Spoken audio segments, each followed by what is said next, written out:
अब सोचने का विषय है, विचारणीय विषय है कि आप जिन कोठियों को, संपत्ति को, संतान को अपना मानते हो, ये आपका नहीं है। ये दूसरी बात है, क्योंकि हम जीव संज्ञा में हैं, ये हमारे बात समझ में आती नहीं। परमात्मा की इस रोशनी में कुछ दिनों के बाद आपको ये स्पष्ट दिखाई देने लग जाएगा कि ये अपने नहीं है। अपने नहीं है तो ये कौन है?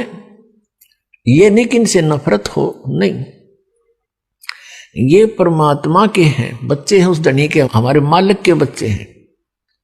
और मालिक के बच्चों से हमारा कैसा ट्रीटमेंट होता है, कैसा हम उसको ट्रीट करते हैं, कैसा व्यवहार करते हैं, उस मालिक के डर से हम उनको बहुत प्यार देने की चेष्टा करते हैं कि कहीं वो मालिक दुखी ना हो जाओ, उसके बच्चों को हम तंग कर दें।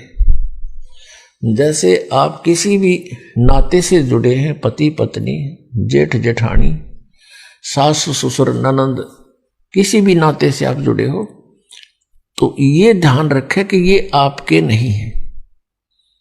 और ये नाते हमने यहां अपने एक समाज में जीने के लिए बनाने पड़े हैं, नहीं इनके बिना तो गदर माच जा। तो फिर ये याद रखिए कि ये अपने नहीं हैं। ठीक है, हम यहां आए हैं, इस स्थान की यह व्यवस्था है, लेकिन ये अपने नहीं हैं, ये भगवान के बच्चे हैं, मालिक के बच्चे। अब जैसे सास बहू ने दुखी करे, वो पाप की भागन होती है, और फिर बहू सास ने दुखी करे, वो महा अपराधी होती है।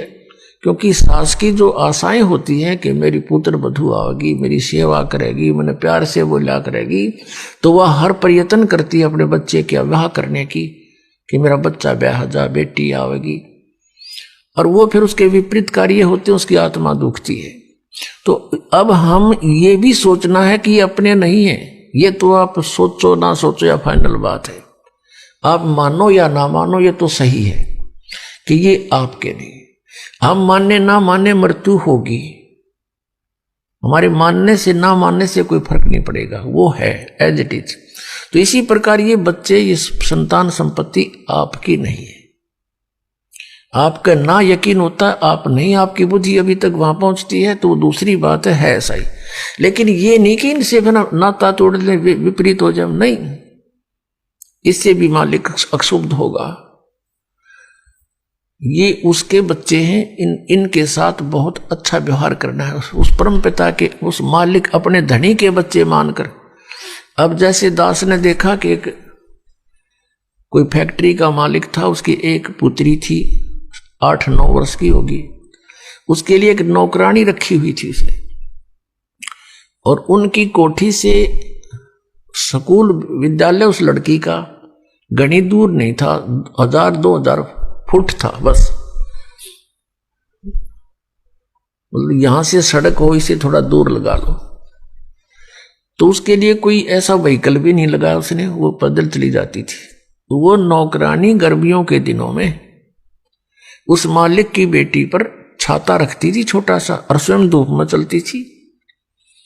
उसको सुबह तो इतनी गर्मी नहीं होती थी, आते समय से वो ऐसे छाता करके लाती थी उसके ऊपर। और जो उस मालिक ने उसको पैसे देती थी, दिया जाता था महीने का खर्च, तो उसके भोजन का, पानी का, उसके कपड़ों का, जूतों का, पॉलिश का, वो सारा वो उन पैसों से ही वो उस बच्चे पर लगाती थी। और जिस दिन उसको नौकरी से निकाल दिया, उसने झांका नहीं उस मालिक की कोठी की ओर, न उस बेटी की ओर, क्योंकि उसकी थी नहीं, उसका उसमें कोई मोह नहीं। उसको पता था कि मेरी नहीं है, लेकिन यह भी पता था ये मालिक की है, इसकी सेवा में कमी नहीं रहनी चाहिए। तो ऐसे ही पुण्यात्माओं, आपने अपने आप को ढालना पड़ेगा। यदि यहां जीना ठीक चाहते हो और सतलोक जाना चाहते हो, इस तरह आपके मन को इस सच्चाई से जोड़ना पड़ेगा। यह सत्य है।